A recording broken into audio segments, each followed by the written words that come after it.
maybe not, 1.5.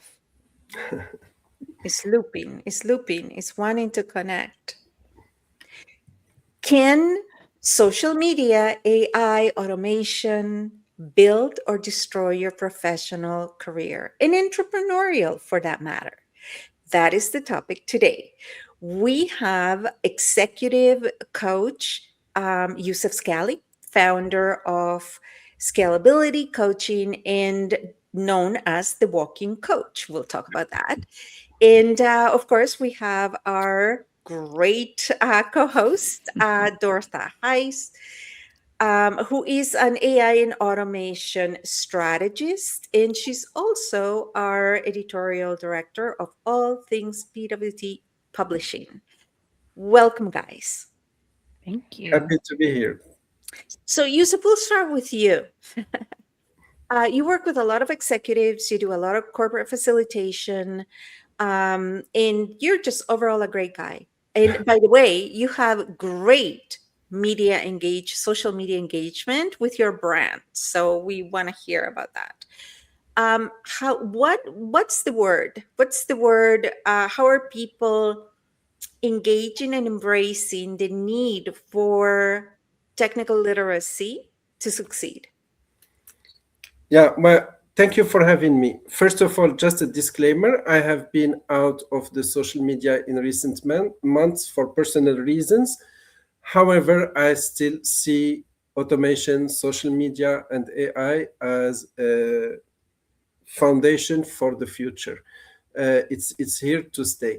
For me, the word today is that we see, first from AI perspective, is that AI can give us a lot of answers to different questions, different problems, different challenges, can provide solutions and answers. We humans will continue to give meaning and to those solution and to those answers. And for me, it's really important to understand that, and that's what I work with my clients who are a bit of fearful toward the rise of the AI. Now, when it comes to social media, I have been, like many, trying to figure out what is the algorithm and how it works and what We call it drives Bigfoot. yeah, exactly, what drives engagement and whatnot. And then, to be fully transparent, I gave up to trying to understand the algorithm. Why? Because I came to the conclusion from my own experience that the algorithm is me. It's what I engage, Ooh. what I engaged with. And the more I engaged with the certain topics, the more I get exposed to them. So then I said, okay, so instead of blaming the different social media platform, and I'm not saying that there are angels there, but just just for me to take ownership of how the algorithm is treating me, understand that, and taking a bit of a control over what I engage with, and then I started projecting that on the people who I want to engage with my content. And okay, so if people are engaging with the different line of thoughts that what I stand for, then those are not my people. Those are not the people Mm. that I am. Those are not the people that I am coaching. So why I will keep chasing them? So that's how I see it. That was very powerful. I am the algorithm. Mhm. That just blew my mind. It's been that kind of day. But it's so true, because we jokingly refer to the algorithm as Bigfoot in the show. And because we just don't, I mean, it's real, but we just really don't know. So do not play to or design your content to an algorithm that is so proprietary that really no one knows. And it changes every day. right? So, right, Exactly. like Garfield, just when I figure all life's answers, they change the questions, right? Like is on. It's been that kind of day. We're quoting Garfield. It is. You're absolutely right. So really, a fusion of optimized content and organic, like intentional organic, Absolutely. is the way to go. Dortha, what are your thoughts on that? Yeah, I mean, I think, some days you feel like posting a video, some days you feel like sharing something that makes people laugh. I mean, I was just I think it was Facebook a little bit ago, and somebody posted something, and it was just this picture, and the comment was that he posted with it was, "This makes me smile, makes me happy." Mm, And there's something to be said about that, because it's not about performative. It's not about what we're talking about here, the Bigfoot, the algorithm. It's, posting what's in your lane, so to speak, and it will reach the right people that it's intended to reach. mm. I believe in that, even when you're not paying or boosting. Okay, okay. Yeah. Building on that, Yeah. um, if you are in an interdisciplinarian, Hmm. what is your lane? It's a great question. That's a very, very good question, and especially now in the AI era, and the social media reach, I would say, it's easy and tricky to be multidisciplinary somehow. Yet for me, it's that Yet is a requirement, yes, yeah. really, to be a generalist. Well, There's an element of requirement to that. it it depends, of course, on the fields you are operating in. Mhm, In some fields, they're still looking for specialists, but in general, yes, I would say. And to me, it's that technology, yes, it's there. AI is there. It will stay. And yes, the big question: will machine replace people? mhm, But to me, the deeper transformation, it's not the replacement.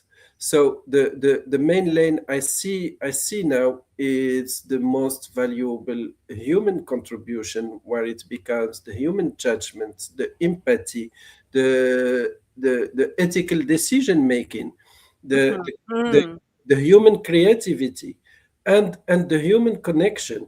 So Dorta was mentioning that comment of that made me smile. That's so powerful. It sounds as a mundane comment, but that's so powerful. Something that made you smile, and usually we smile when we feel a certain level of joy, and that's no algorithm, no AI will make you feel that. Even Mhm. if you ask any AI MLL model to write for you jokes, you will read them. It won't be the same smile if it's coming from a human, or the Yeah. same laughter. So to me, the hidden challenge in this era, it's really not technological. In my opinion, it's emotional. It's really emotional. It's how we deal with our fears from technology. It's From an emotional intelligence from standpoint. an emotional intelligence, and what I call emotional adaptability. It's that, how do I stay relevant? How is my expertise becoming obsolete or still needed, or how can I augment it using the AI? Am I still needed as a person? And that goes beyond the professional the professional Listen, background. I, technology and yeah, technology and automation have been replacing humans since the wheel. yeah. I wrote That's an the article. reality of Yeah, it, I right? wrote an article that got a huge engagement, which was, uh, where do babies come from? Ask dad or ask AI. Hmm. I, What answers? the That question, is such a brilliant question. yeah, but Tell it's us not. more. It was Tell us never more. this question that almost every kid ask at a certain moment. was never about about the answer. It was about that moment between the parent and the child, creating that connection and trying to answer the question without going too descriptive, and at the same time giving a certain level of information that is useful for the kid. So to me, it's that I don't see AI as a threat, except when it becomes a complete substitute to those moments, those smiling moments, those conversations. And that's why I call in my line of work, I talk about cognitive and emotional atrophy, which is if we just delegate everything to AI without having a purpose, without intention, then am I just shutting my brain and my Well, heart? it's like abdication by delegation, right? After the introduction of the calculator, how many of us can do mental math? Yeah, Right? yeah, Even simple stuff, like we just reach for the phone to like reach for that yeah. calculator. Dortha, Hmm. when entrepreneurs come to you, because you deal a lot with solopreneurs Mhm. in several disciplines, when they come to you seeking AI and automation, what are they really asking for? What I mean by that is, you know how hairdressers really do not sell haircuts, Mhm. right? They Yep. sell personal image, right? Yeah. What Yeah. are they really asking you for? Uh, I think in a word, it would be freedom.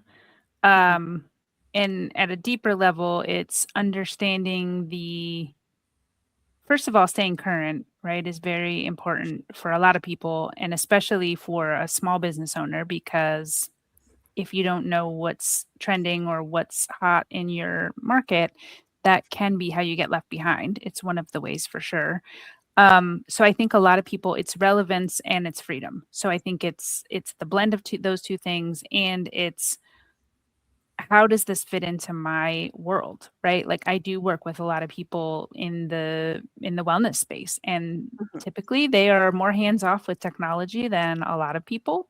They want to be in with their clients. They want to be in That's that right. community and in that space, and as they should be, because that's where their genius is. Yeah. And that's why someone like me is a great partner for someone like them, because my genius is behind the computer. Also out front of the computer, but behind the computer, because I'm able to help weave those things together for them so that they know those systems are in place and that they can trust that they're doing what they are supposed to be doing. So when someone signs up for something, it delivers the thing, for And with Summit example. to Your Success, you Mm. straddle those two worlds, not only just Mhm. the automation, but also your somatic practice. So when you are helping healers Mhm. in people within the health industry automate, you speak their language. I do. Yeah. You understand what they're talking about. And Yeah. they speak So, mine, I'll say. Like, not a lot of my clients, over the years have spoken the, hey, go out and put your feet in the dirt and get some grounding in for a few minutes. Not everybody understands that as a process for, mhm. disconnecting so that they can come back stronger and reconnect more fully. Yeah, for sure. And I find um especially it's generational, right? So Gen X in boomers, I would like to say Gen X, that's kind of the cutoff. That we're not digital natives, right? Is something that we've had to adapt um, at a time when we were adults, right? Like we had to unlearn and relearn. So right now, a lot of people, I'm shocked when I meet a lot of executive and professionals that think AI doesn't affect them, that they really think. I've met partners from the highest floor in the tallest tower that will tell me I have not ever even tried ChatGPT, and it's just like, what does that mean? Like, not from a place of judgment, right? Because I understand you have assistants, you got a whole IT department, you got all of that, right? But really, AI and automation literacy just as much as social media for business. I'm not speaking personal social media, which we will touch on, because social media will destroy your career faster than anybody or anything can. However, I don't think being resistant to AI and automation and technology is something we can afford for true thought leadership.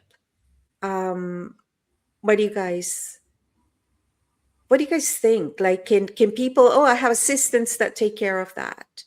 Not being really, is that the new literacy?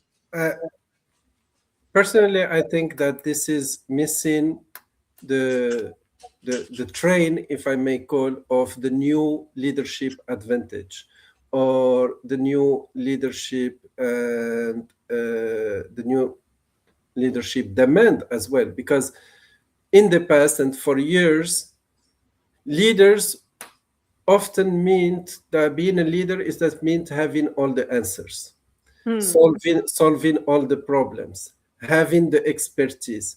But today, answers are everywhere on social media and with AI. That's Uh, right. so leadership now means something completely different.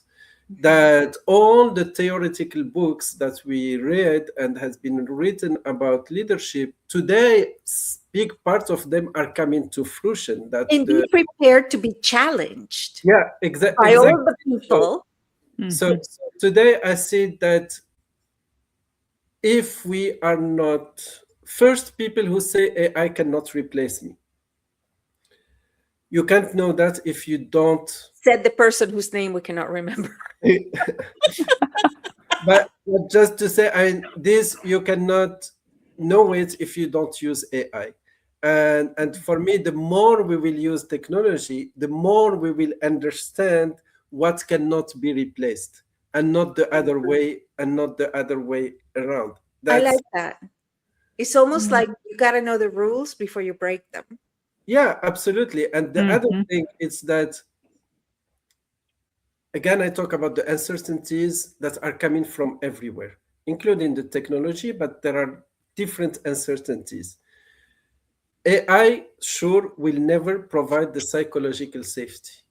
But Mhm. if you, as a leader, do not have that psychological safety within you, and you are fearful for a new development that is everywhere, then how you can provide that psychological safety, and how you can set the ground for it with the people you are working with, whether you are an entrepreneur or an organization leader or a coach or whatever is your field. That's the first thing. And then, as Dorta said, and I look at it that way, whether it is delegation or automation, they go hand by hand in my opinion.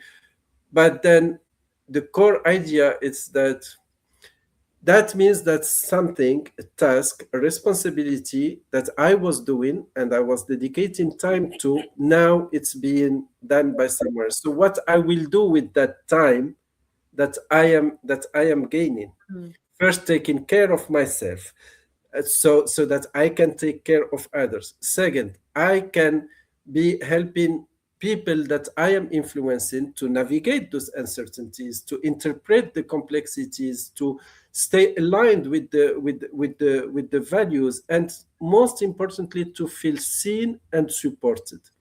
Because what happens for decades again is that whether you are working 9 to 5 or you are working 8 to 8, in some cases, that people are so exhausted and so lost in details that they don't have any time to deal with this human part of the leadership and the human part of the work.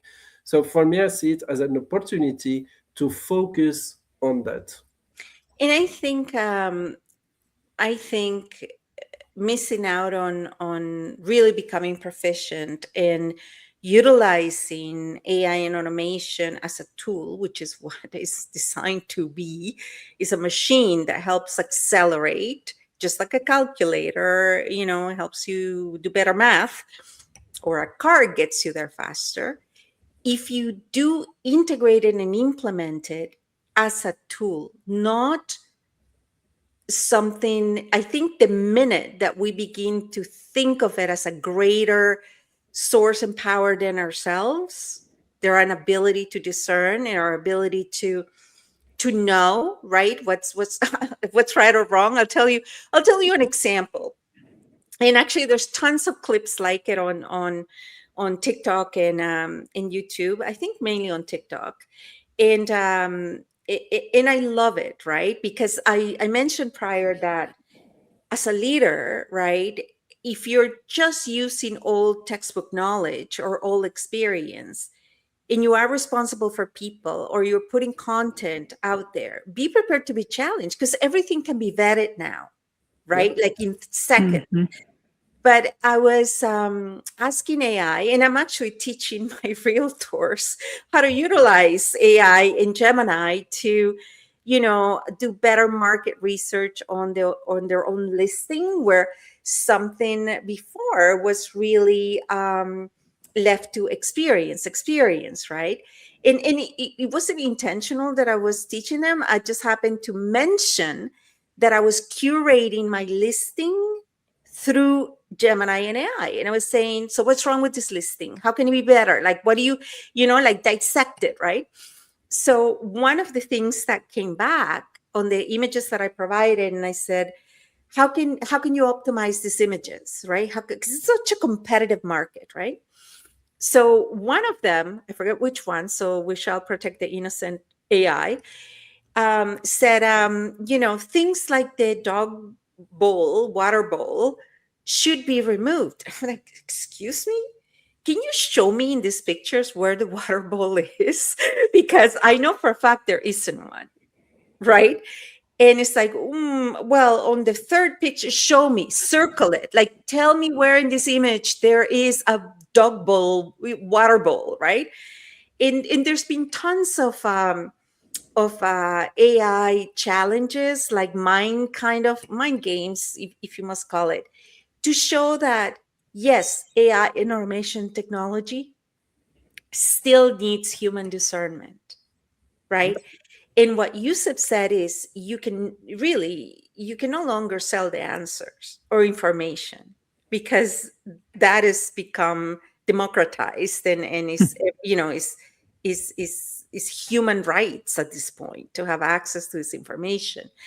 But the discernment and the calculation and the valuation, in your case, Dortha, the Mhm. connecting the dots for a better flow and experience of someone's clients, Mhm. right? The Yep. machine cannot do that. Like No. it still has to have human intervention, and really, everything is experiential now.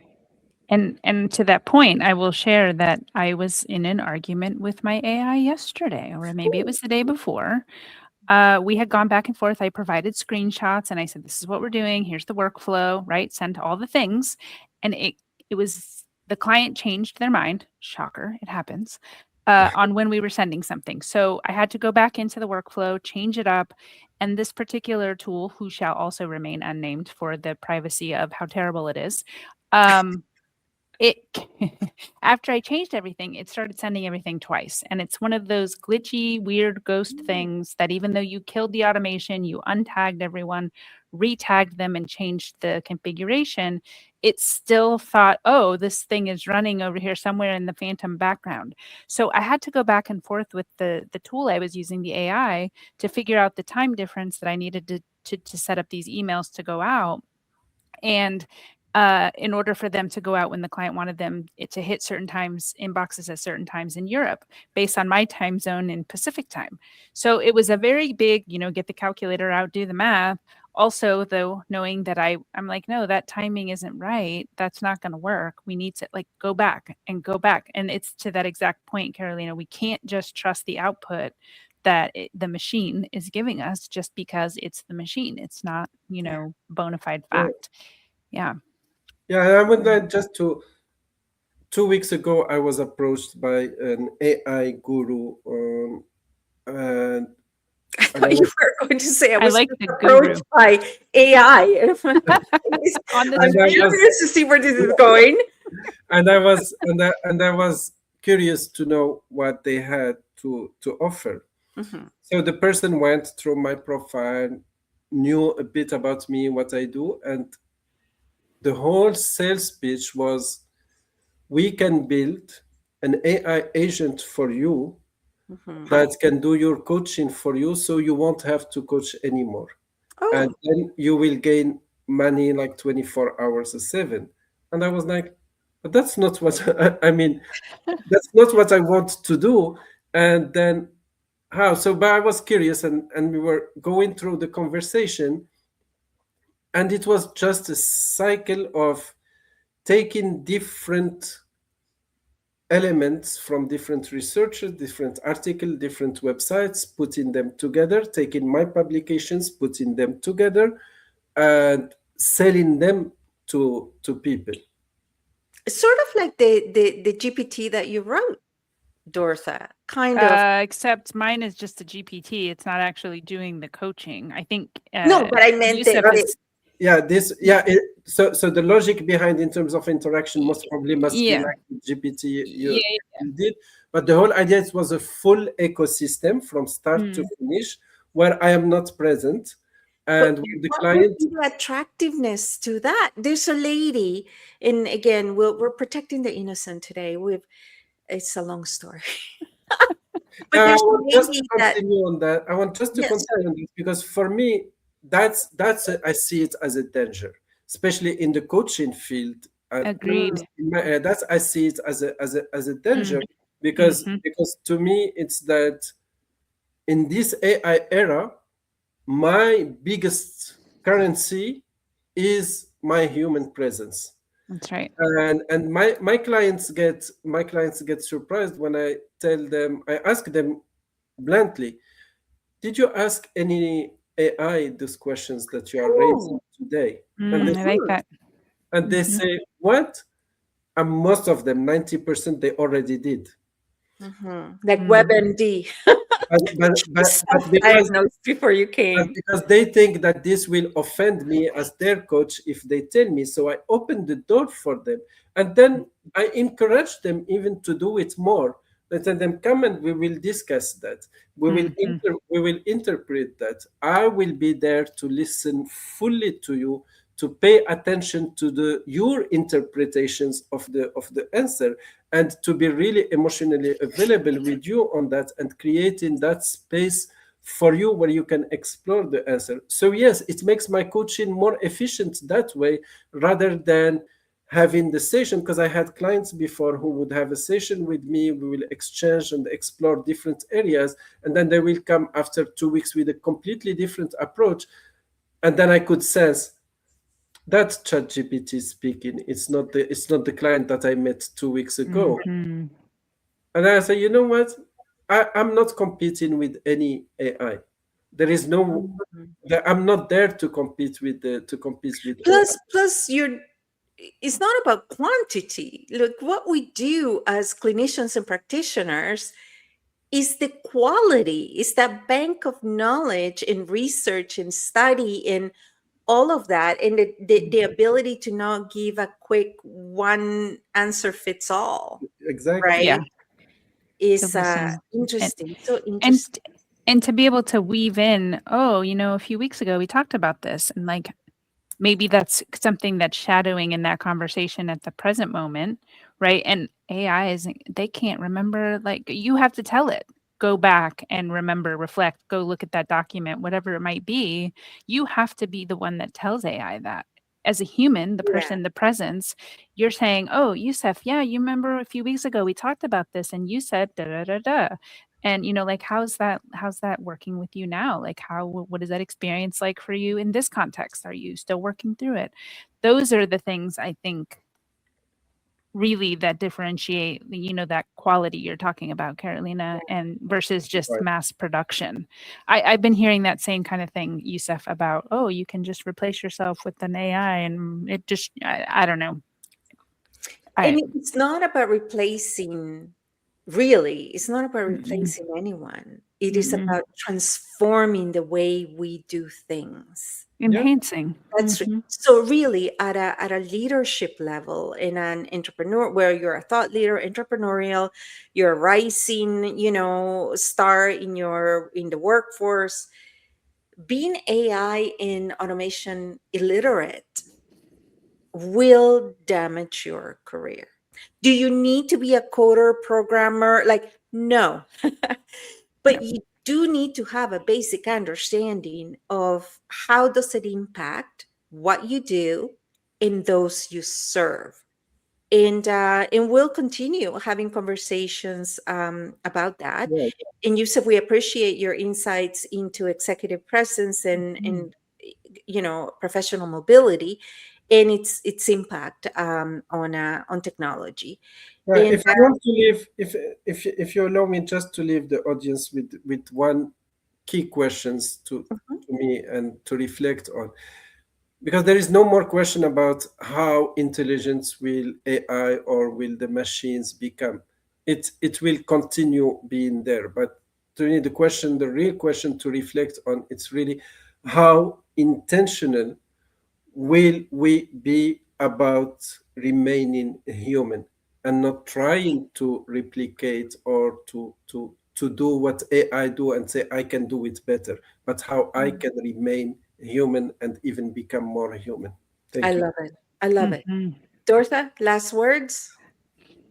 I don't know how I could improve upon that. I mean, I think, just remembering that you don't always have to be the smartest person in the room.